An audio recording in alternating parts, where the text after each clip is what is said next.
right, everyone. I am super honored to have this opportunity to speak with three of my favorite book publicists. I have personally worked with all three of these gals and their companies, and they do incredible work that is filled with expertise, but also with heart and soul and passion. And it is my pleasure to introduce you to our panelists.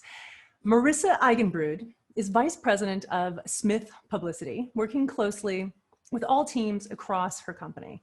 Throughout her career in public relations, she has worked with nonprofits, Fortune 500 corporations, international brands, college universities, tech startups, and the publishing industry, including small to large-sized publishers, hybrid presses, debut authors, and industry thought leaders.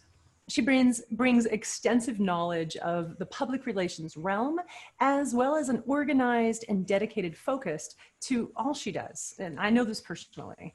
Joining the Smith Publicity team in 2009, she began her career as a publicist, then expanded into business development before taking over a variety of leadership roles, which provided her with a diverse understanding of the goals and strategies critical to campaign success and in-depth knowledge of the industry and company as a whole.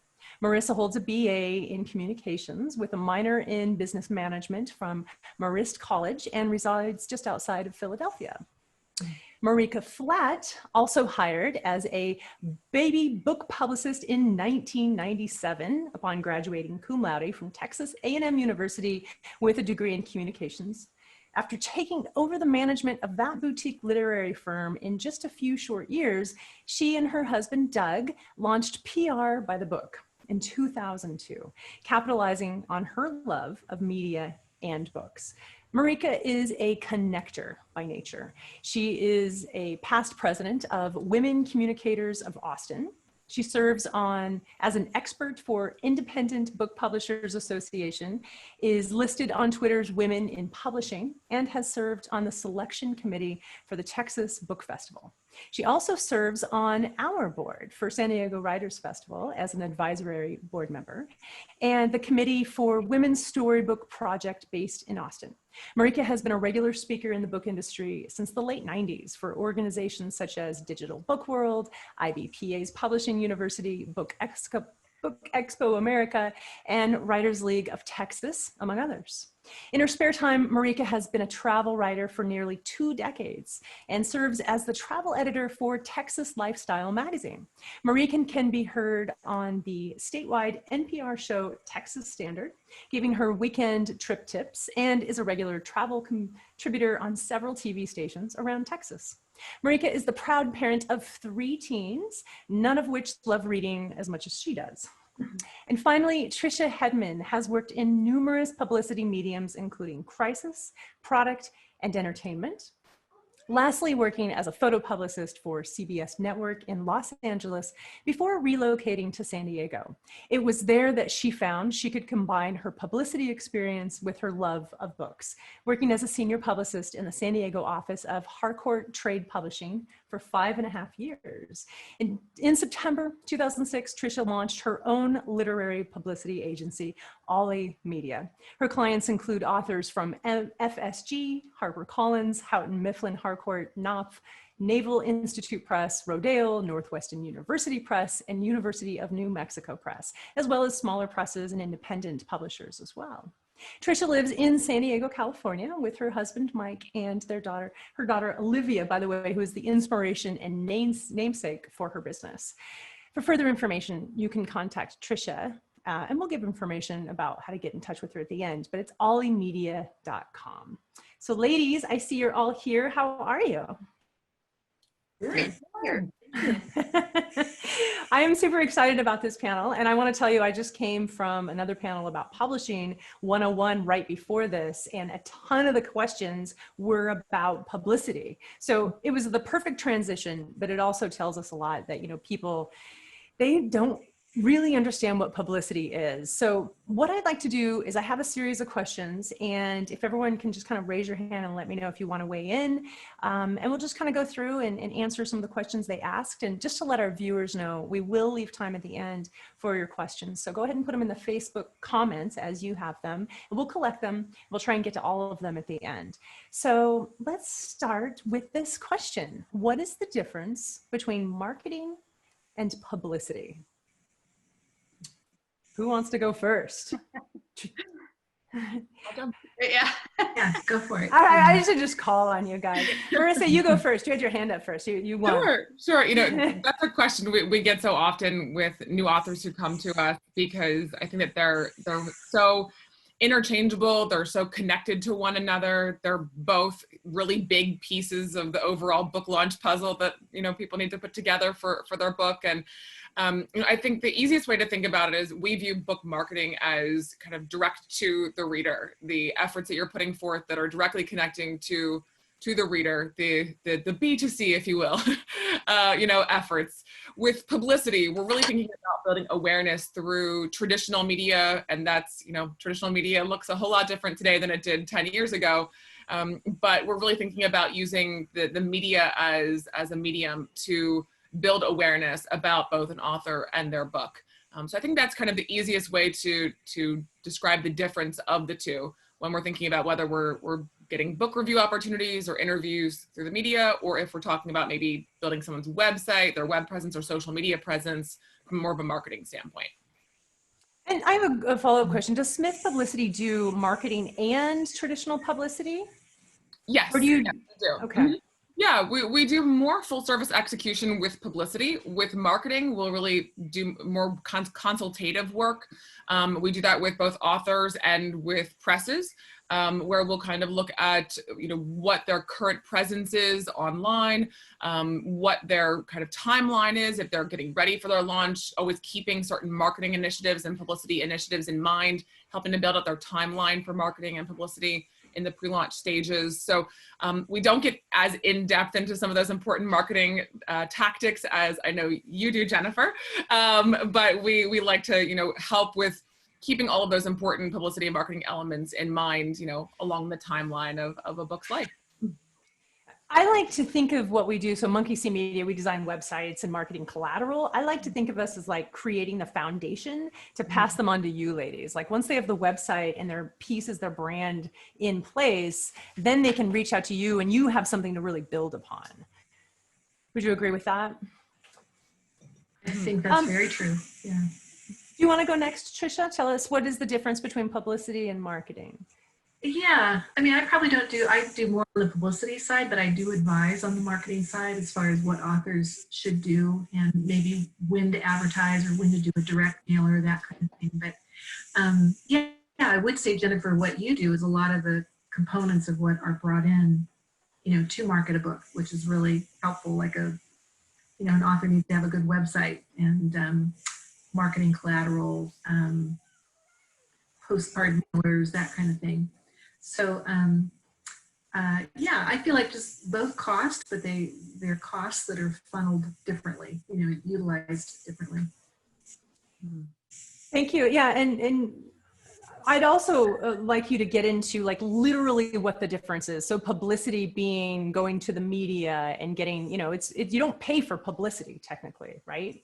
You go out and you get media. So you're on a TV show. And Tricia, you've been amazing. I'll just say Tricia has been the person who's helped the San Diego Writers Festival get out into the media just to tell the public that this festival is happening. So do you want to add to that, Marika, the difference between publicity and marketing? Sure. You know, the term that we use in this industry is called earned media. And we all really have to earn it because it's not easy. And there's a lot of competition out there. So in terms of publicity, it is going after that media exposure and trying to get that third-party endorsement for a book or an author. And, you know, the marketing, things that might fall under that category, in addition to what we've already talked about, but maybe, you know, setting up events at bookstores. These are some things that publishers typically will handle You know, if there's a physical tour, or going after book clubs, or, you know, really trying to get merchandising or bookmarks or things like that. And even earlier on, going after blurbs or endorsements for the back cover copy.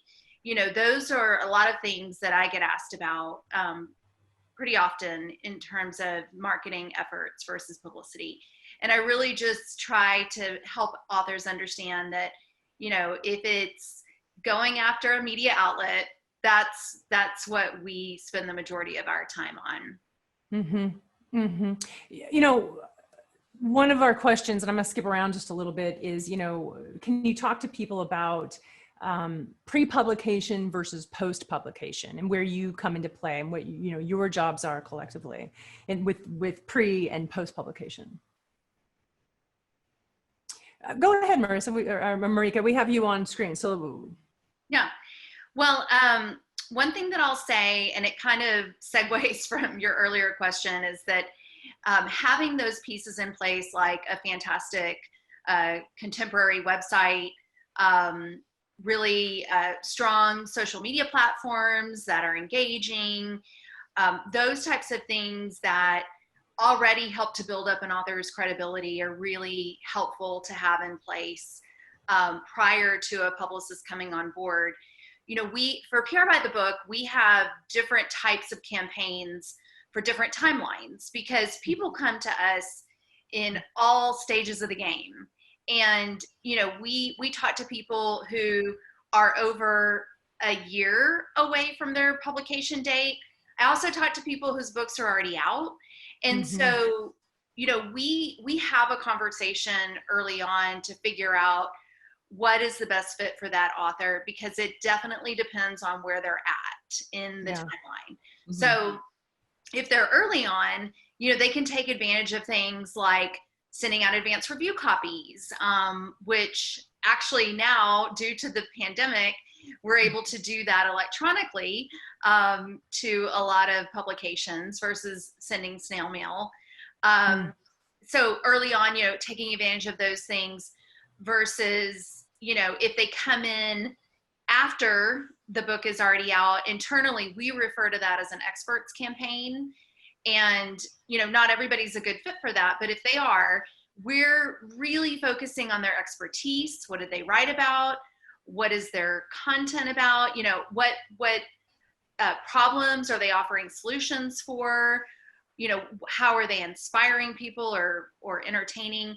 And so, you know, we have different protocols for where people are at in the game, and it really just depends on, you know, where they fall on that spectrum.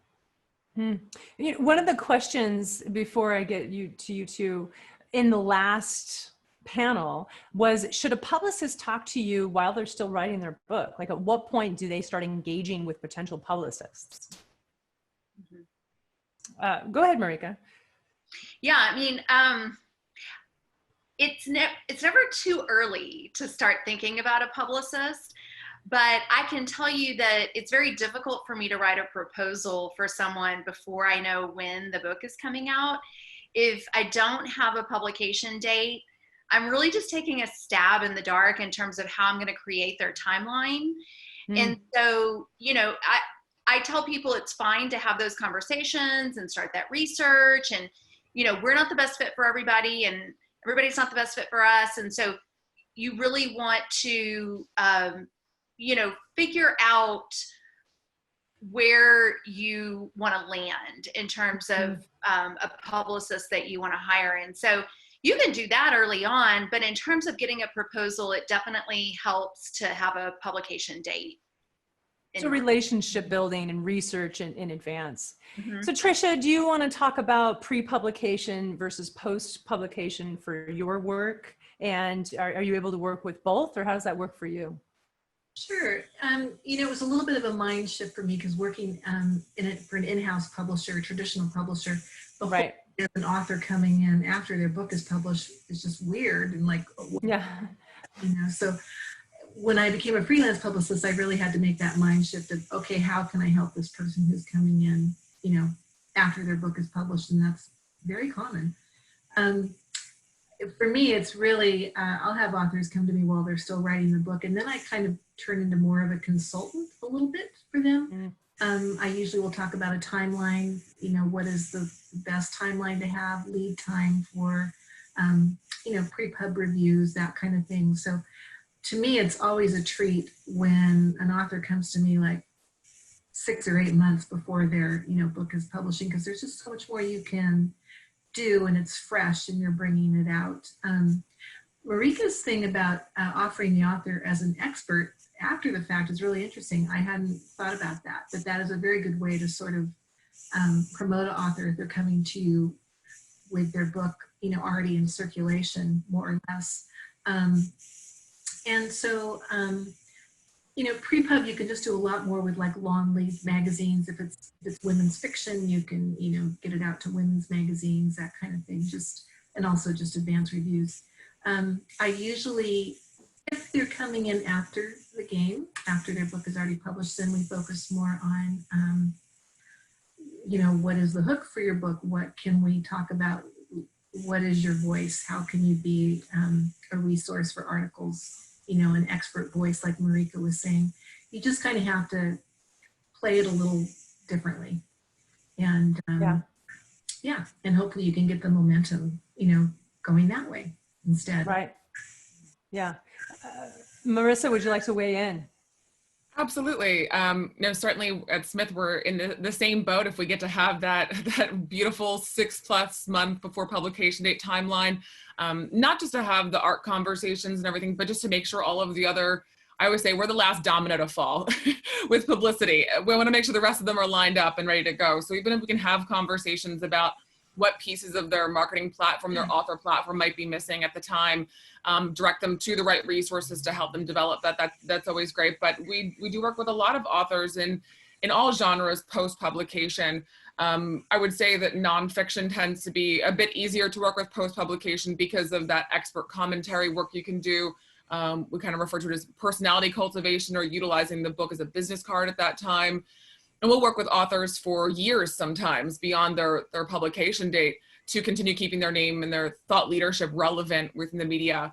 With fiction, you have a little shorter window, I would say, in terms of post-publication activity. But especially, I think with fiction, you get into the challenge of there's not maybe the expertise there to position. So when we're working with a fiction author post-publication, we'll talk about, book awards research. What book awards do we want to be considering for this title? We'll strategize maybe doing an ebook promo for that to reinvigorate some attention with bookstagrammers, with other genre-specific book bloggers who may be a little bit more flexible with their timelines, maybe a little bit more open to post-publication. So, and also kind of getting into some more of the events outreach with libraries, thinking outside of the box beyond the bookstore, where you can find organizations or other kind of local entities, and to connect the book and the author with, maybe that connects to the themes in the book.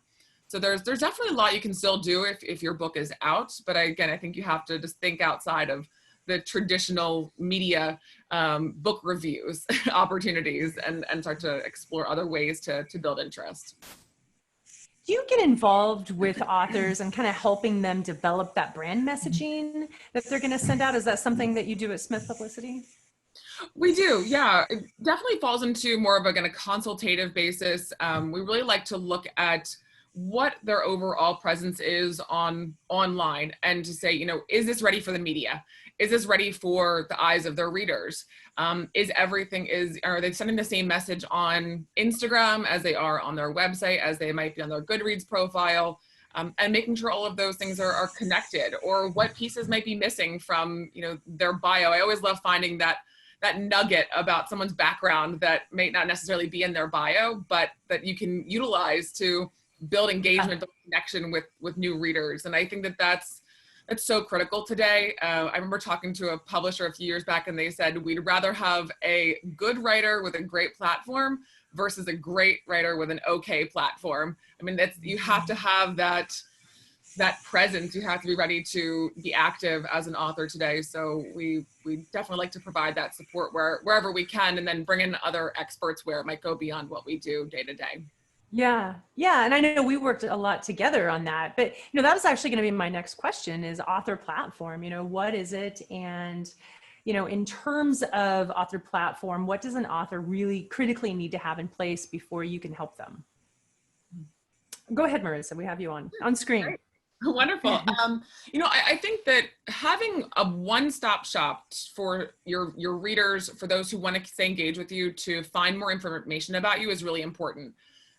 That could be a website. It's great to have a website. I think it's really important to have that. You can add a lot of great information there that's constant, that's always available. And then I think also having at least one social media platform active is really important. I think with social media, it's important to be active with platforms that feel authentic to you. If you're really not into a lot of constant posting, Twitter is just, stay far away from it. And these days, I can encourage a lot of people to stay far away from Twitter.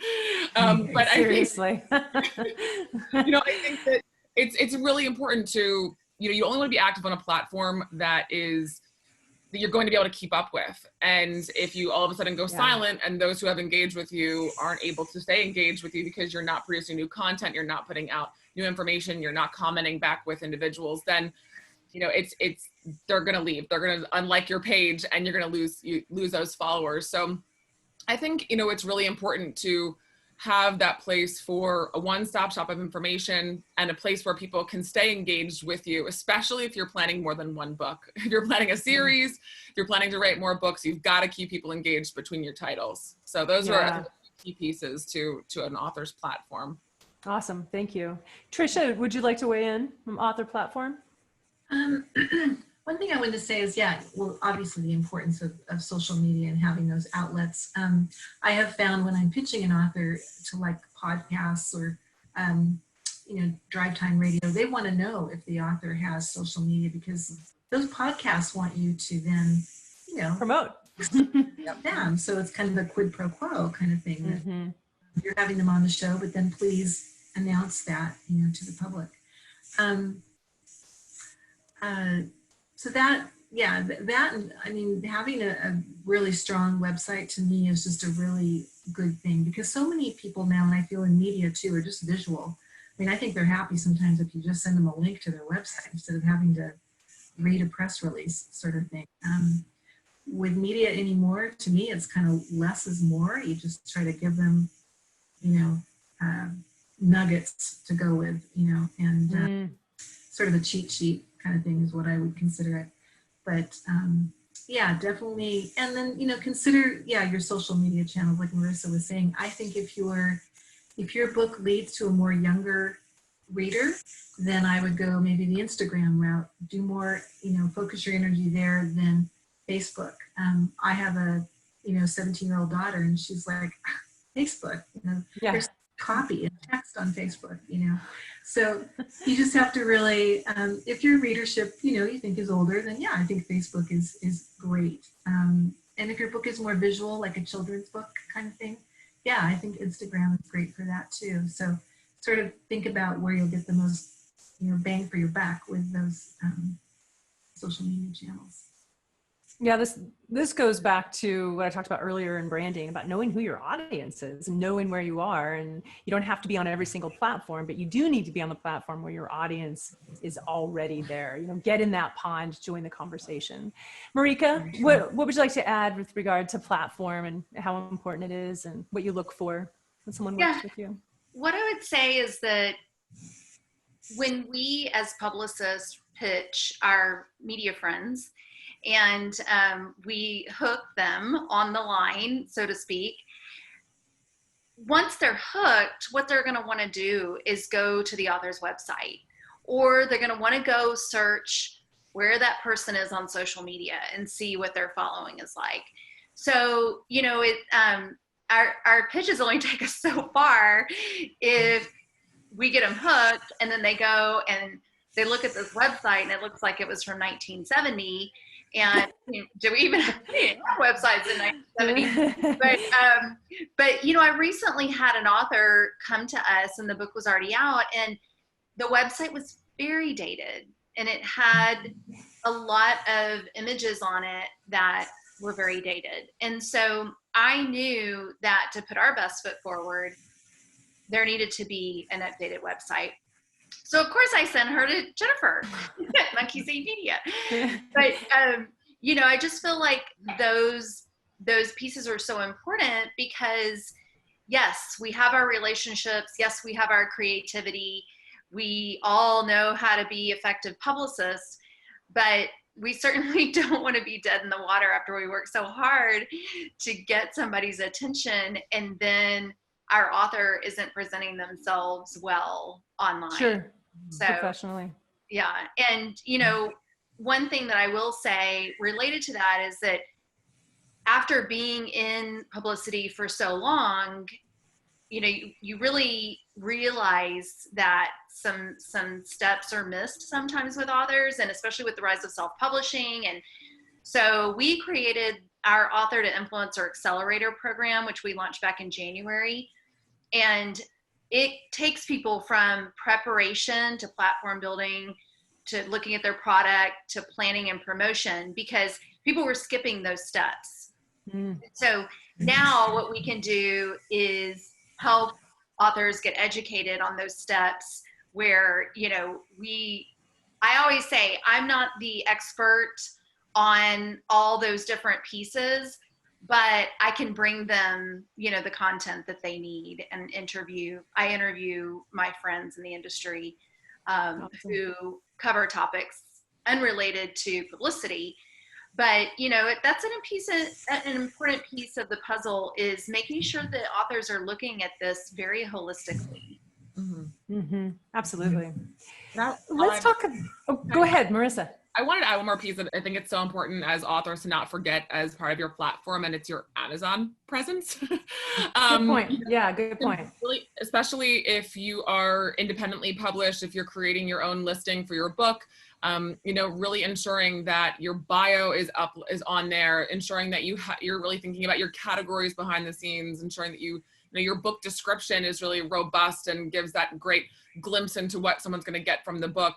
And just as important as the listing is your author central page too, which a lot of traditional publishers don't set up for their authors too. So I had a conversation with someone the other day who was a traditionally published author, and they said, you know, they asked if their publisher would be setting it up for them. And typically in our experience with that publisher, they don't do that. So I encourage them to go and do it on their own. And I think it's so important that as an author, you have that presence set up there. So that someone can see that direct connection between your background, between your other books. If you have past titles on your author central page, you can add a book trailer on there, whatever you might have. So it's another great way of showing that consistency with your brand is through your Amazon presence. Awesome. And Goodreads too. I think authors need a Goodreads account as well and be active on there, reviewing other books and collaborating. And awesome. Does anyone else want to add to that? I just want to say, in my experience too, I've had media who look at the Amazon page to see what's happening with the book, if the pub date is truly the pub date that you say it is, kind of thing. So Marissa said you really want to, there's so many ways you can enhance, you know, what's going on with your book on Amazon. You really should take advantage of that. So what I'm hearing from all three of you ladies is that an author can't expect to just hire a publicist and, you know, the world is glorious and you're successful and a New York Times bestselling author. You're asking the author to be a partner, to really be involved and to make sure that they have all the pieces in place. And I feel very strongly that that's true. Like you're going to be the most passionate about your own book. It's your baby. So when the book is done, that's when the work begins. And people look at me like, wait a minute, what? I just spent 4 years writing this book and now I have to start the hard work. But it's fun too. You know, if you do your research and you know where your audience is and you're getting engagement, it's really fun. Let's talk about timeline. So Tricia, let's start with you. What is an ideal timeline for my book campaign? Are there other options related to whether a book is about to come out or is already published? We kind of went over that, but let's talk about a timeline for pre-publication. My perfect scenario would be to have someone come to me. Well, first of all, I like to have time to read the book too and really kind of just get familiar with the book. And a lot of times authors don't even keep that in consideration. Marika's agreeing with me. Yeah, so ideally, I say I would like it 4 to 5 months. Depending on the type of book it is. If you want it to get into long read magazines, then yes, definitely 5 months, 5 to 6 months is great. Because then I can really put a lot of thought into angles for the book. What best benefits the book. It just gives you more time to think things through. And then as far as a campaign timeline, I usually always suggest at least a minimum of 3 months, because I don't feel like you really get momentum going until about a month to 6 weeks into the campaign. You're kind of laying the foundation that first month. If things are going well, then a lot of times authors will extend it another month or 2 or 3. It just depends on where that book is going and how much momentum it's getting. So, but yeah, I would say ideally in a perfect world, 5 to 6 months ahead of book launch, book publication. Okay. Marika? I would agree with Tricia. If an author can start working with us 4 to 6 months prior to pub date, then we can go after those long lead opportunities. And long lead opportunities, we already mentioned going after magazines, and there's book trade, there's specific kind of niche media that has a longer lead time. So that's the long lead campaign. The short lead campaign for us needs to start a minimum of 2 months prior to the pub date. Short lead, we're going after broadcast media, so radio and television, of course, all the appropriate online and digital outlets. We're going after their local media. We can still throw in some print pitching, but that's going to happen, farther down the road. And we're not necessarily going after book reviews at that point for print media. It's more of, maybe more of a feature story or getting them as part of an article. So, those are just very in simple terms, the long lead and the short lead campaign. And then if they don't catch either one of those timelines, then they're basically falling into that experts campaign that we talked about earlier. So yeah, I would say it's definitely important to think about it early. And yeah, I loved what Tricia said about reading the book, because I will oftentimes talk to an author and, I do my best to turn around a proposal in about a week, but if I really want to read some of their book before I write the proposal, which is, 9 times out of 10, it's not it's a children's book. You've got it like that. But, let's say it's a novel and we're all busy publicists and we probably have 2 other books in process at the same time. And so that can be tough to try to juggle. We've all got, my reading has to be done in the evenings because I'm at my computer working all day long. I can't just, take a 2-hour lunch break and read a book, even if I want to. So, that tends to pop up as an issue sometimes where, an author might really want a proposal very quickly because they're comparing it to other proposals, but you really want your potential publicist to read at least some chapters, sample chapters or what have you, in order to get a real good picture of what their publicity vision is. Because we don't take on every project that comes to us, because there's sometimes I look at a book and I'm like, you know what? I don't think we're the best fit for you for this reason or that reason, or maybe honestly, I just don't have a publicity vision for what they're trying to do with their book. And I just feel like we're not, the best choice for them. And so I'll be honest with them and just tell them, there's a lot of other publicists out there. And so, and I might know of another publicist who handles a particular category more so than we do. And an example of that might be like the spirituality category. We don't do a whole lot in that category. And so, it's to their benefit to just plan early on and then be able to map out that campaign in the appropriate timeline. Marissa? One of the most important pieces for us in terms of developing the timeline is having a conversation with the author about their goals for the book. If someone is coming to us and saying, I'm really hoping to get, high-level reviews for the book. I'd really like it to be considered, for potentially for bestseller status if possible, which is very hard to achieve. But if we're talking about very book-centric goals, then having that long lead, that pre-publication timeline that Marika and Tricia have mentioned is really important. If we have someone who comes to us, and a lot of times this might be someone in the business space or health and wellness sometimes, they're coming forward and saying, I'm really not that concerned about book sales. I want to use this book as a catalyst to drive new business opportunities to me, to elevate my speaker platform, to drive new consulting clients to my business, whatever that might be. Then we can work in a timeline where maybe we start a month before the book comes out, or even just a few weeks, and give ourselves a lot more time post-publication when the book is readily available to the market. So I think, again, that really plays into that expert pitching. There's a lot of that done. There's still going to be some kind of shorter lead book opportunities, your listicles, your recommended reading lists, your excerpt sharing. Those are still going to be available opportunities, but really ensuring that we're aligned on the goals for the project that helps us to develop the timeline to support that.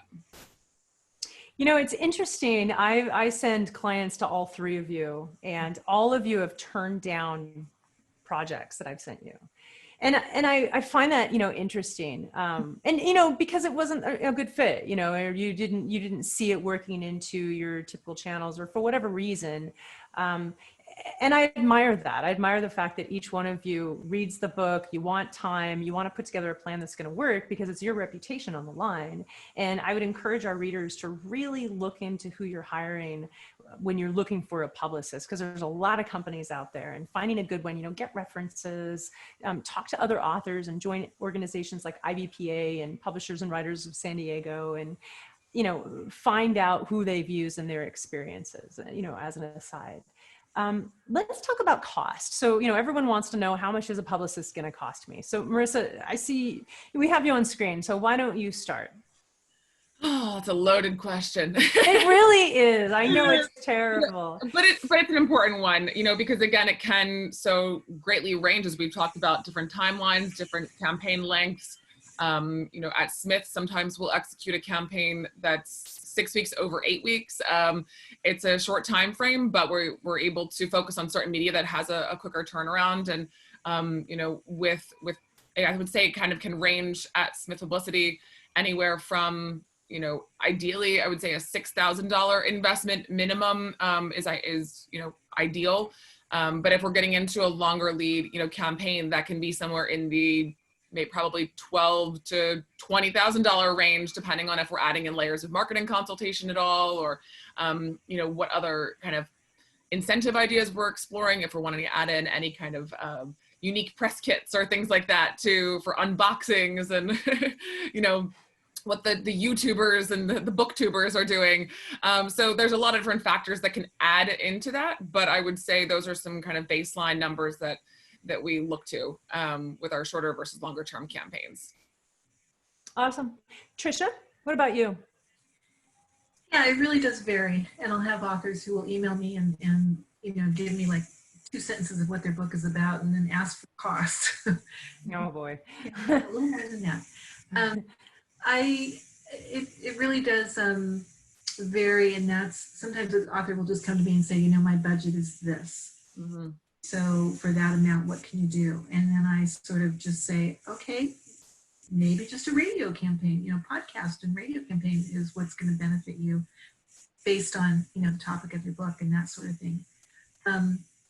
So it really, it just really does vary. I mean, I'll do small projects if I think the book is really something I can deliver on, but they don't have much of a budget. Mm-hmm. And they might just want online media, just digital media, and so that will cost less than the whole enchilada kind of thing. So, and I usually always, work on a monthly retainer. A few very small projects I'll do kind of hourly work on, but that's when they just really have a small budget. And I just think it would become a fun project to work on. But yeah, I think it just really depends on what the author is wanting, the amount. Less and less it seems like authors are wanting to do events so much, more just media. I do have authors who want to, speak, and so that's more time consuming and energy consuming for me because I have to go out and solicit, those speakers. So that would usually be a more expensive campaign when they want to do those types of things, where they want to, speak and have those opportunities. Awesome. Marika? Yeah, so ours has evolved to basically simplify into 3 categories. So our typical book launch campaign is $3,500 a month. Most people are signing on with us for 4 to 6 months for that campaign. We have a mid-level campaign that's $2,500 a month. And then we do offer a smaller project occasionally. First and foremost, it was developed as our Constant Connection program that people could extend their campaign on for $1,500 a month. But now, kind of like what Tricia said, we'll take on a couple of projects, if they're really tight with their budget and it's something that we really want to be a part of, we'll do, a smaller project like that. But, I will say that we created our Author to Influencer Accelerator program for the hundreds of authors out there that can't afford to hire a publicist. I mean, I've been talking to authors for a couple of decades now, and I just know that there's so many people out there that that's just what we're talking about is outside their price range. So, that is a membership community that people can get into, and it's extremely low cost. It's almost like running a nonprofit. It's a passion project. I want to ask you ladies, we're coming up at the end of our panel discussion. We still have questions that are coming in via Facebook that I'll ask, but is there something that people should be aware of when they're hiring a publicist, that maybe questions they need to ask or look for? One example for me would be, do they actually get to talk to their publicist? And if so, how often, and what kind of transparency is there? But for you, Marika, we'll start with you. Like, what do you think people need to be aware of and look for when they're hiring a publicist? Gosh, there's so much.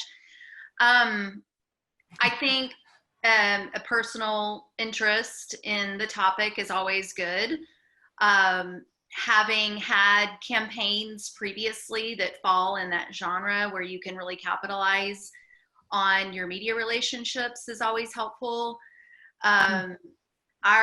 We feel like, because we're a boutique agency, that we have a very, very high ratio of communication with our clients, because we do work with a lot of first-time authors. And so we do spend a decent amount of time hand-holding. And I don't mean that in a negative sense. I just mean that to say that we value that communication with our clients. So our publicists are very hands-on with their clients, and they're available via phone whenever that author wants to talk. We start out every month with a kickoff call for that month with the client and talk about the strategy for that month, the action items, our goals for the month, what we want to accomplish. And that gives the author a chance to say, well, what about this? Or what about that? Or can we substitute this? And so, because I believe that you can head off a lot of problems with communication, honestly. And sometimes, I know everybody on this panel knows, like, we work so hard as publicists, and sometimes if you're not communicating what's going on behind the scenes, it can be a situation where it's like, well, what are you doing right now for me? And so, being able to communicate, okay, you really wanted us to go after top tier outlets, and so that's going to take more time than going after book bloggers or whatever else it might be. So if your choice is for us to really hone in on top tier outlets, we're going to need a little bit more time for that to come to fruition. So I think just, you know, maintaining that open communication is really important, but we could talk about this all day. So I know, right? We could chime in. We could literally talk about this for 8 hours, and I don't think we'd answer all of the questions. Yeah. But so, Tricia, what about you? What do you think people need to look for, questions they need to ask and be aware of when they're hiring a publicist? I just think it's always good for, you know, ask around. I mean, get referrals, you know, ask people who've had experience with other publicists. I've had some clients come to me that have had some really got kind of taken, you know, by what they paid and what they got in the past. So there's something different the next time around, kind of thing. A lot of mine do at this point come from other authors. You know, authors talk to authors and they find out, you know, what's good. I am a big communicator. I agree with Marika that you have to let your author know what's going on, because silence is deadly. You know, I do a bi-weekly update every 2 weeks for the author, and then in between them, I'm telling them any good news I have, or just if they have questions, I'm answering them. And then if they want to do a phone call, you know, we'll do a phone call too. We always obviously do a launch type of phone call, and then most of the other communication is email, unless they feel the need to just call and chat about things, and then we do that too. But I do find that that's just really beneficial, is to just keep the author informed, you know, just check in, touch base. Even if you don't have any amazing news, I just letting them know that you're working on stuff for them, you know, you're working on their behalf and Yeah. you know, busy with it. But I think authors have to realize too that when I pitch someone, they don't necessarily get right back to me and say yes. You know, it's a lot of courting, waiting, you know, checking back, following up, kind of thing. And so it doesn't always come, you know, that quickly. And so usually what I'll try to do too is get the authors some podcasts or radio first, kind of do the low-hanging fruit first, so that they have something to do. They feel like they're, you know, that they're out there promoting, while you're trying to get maybe that print interview or something that's going to take a little longer, you know, for that media to make a decision about. So that's sort of just keeping my author out there in ways that are maybe easier for me to find, you know, and for media for, while I'm working on the tougher projects like the national media or that kind of thing. Yeah. Marissa. I'll third the communication comments. So important. You know, I think that that's just, again, a really important thing to discuss. We send weekly updates and like to have weekly calls as well. We ask that wherever possible, if we get to have weekly call with our clients, we do like to try to schedule that at Smith. And, you know, I think one of the most important pieces of that call is the little nuggets that we are able to get out of that individual to, you know, regarding what we're pitching next. So if we say we're going to go after this audience next with this angle, they might say, well, I've actually been hearing this question come up a lot with my, you know, the clients that I talk to, or, you know, there's this chapter in the book where the character does X, Y, or Z, and that really relates to that angle, where, again, we try to become as much of a subject matter or story expert as we can, but they're the boots on the ground. They've lived and breathed the topic. And so that communication is just so important to pull those things out of the author to be able to utilize in our pitching. I think in terms of other questions to ask, it's really important to ask kind of what's expected of me as the author in a partnership with you. What should I expect to have to do, you know, and, you know, understanding that, like you said earlier on, your work is not done. You know, you're going to be potentially writing articles, answering Q&As for blogs, or just creating other forms of content, taking part in your interviews. You're going to be asked to provide maybe commentary here and there, or and acting quickly, understanding that a lot of times if you're asked to provide commentary, you need to respond as soon as possible if you want to be considered for that. The media is moving faster than ever these days. So really understanding, I think, just what's going to be required of them in a partnership is really important to get on that same page together. And just especially in the media environment that we're in right now, understanding kind of that urgency, understanding what's going on in the media, asking those questions about our processes so that we're all on the same page with that. Because, you know, the news cycle is I like to say it's on an hourly news cycle nowadays. It's not like a 24-hour news cycle anymore. It's second by second. It feels like a 10-minute news cycle. Yeah. Okay, we've got 3 minutes left. Okay, go ahead, Tricia, go real quick. No, if I may quickly add the whole thing of, you know, in the climate we're in right now with COVID-19 too, I just find, you know, most media are working from home. So I have found that they're a lot more distracted because they have kids at home perhaps, or, you know, husbands at home or whatever, family at home. And so I just feel like you kind of are having to knock on the door a little harder right now because they are working, just more going on, you know. So yeah, in the media itself, there's just a lot more happening. So you're having to bide for that time, you know. Yeah. Okay, we've got 3 minutes left. I have 3 audience questions that I want to get to, and I'm going to give them to you down the road. I'm going to start with Marika. I'm going to have you answer the first question. This is from Laura Stadler. I'm sorry, Laura, if I pronounced her name wrong. What about selling the book to online outlets beyond Amazon? Are there companies that help with the sales end? Is that something publicists do? It is not something publicists do, but there are companies out there that help on the sales front. So such as Brian Judd and his company, they're really good with special sales. Cadence Group, they work on sales issues to get into other retail outlets.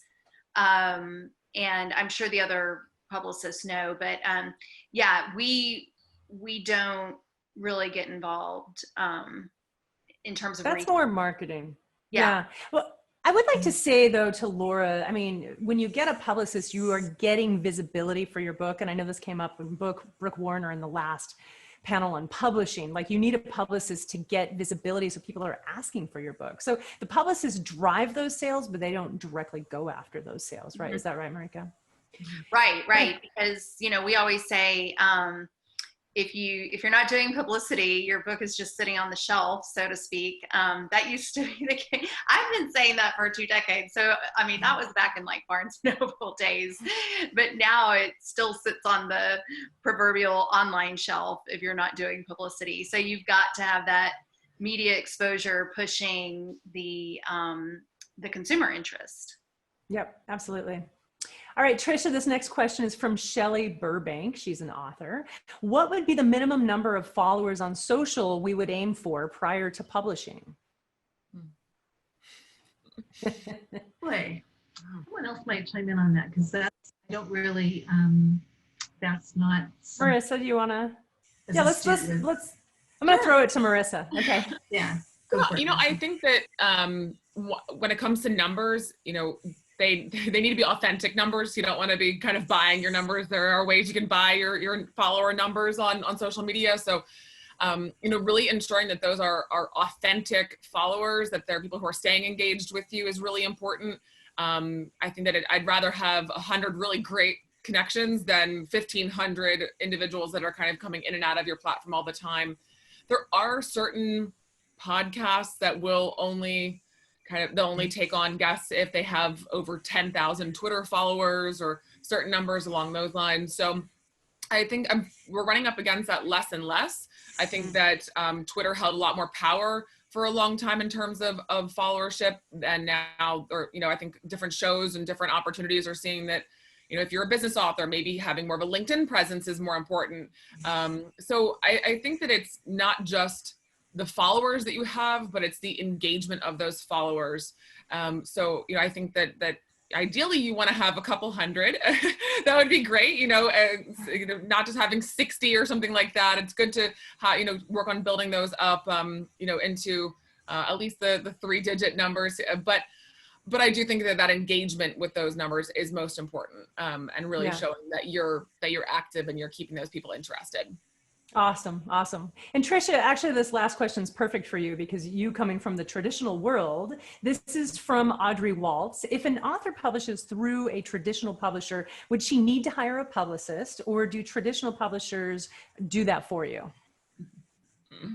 Yeah, this is a good one.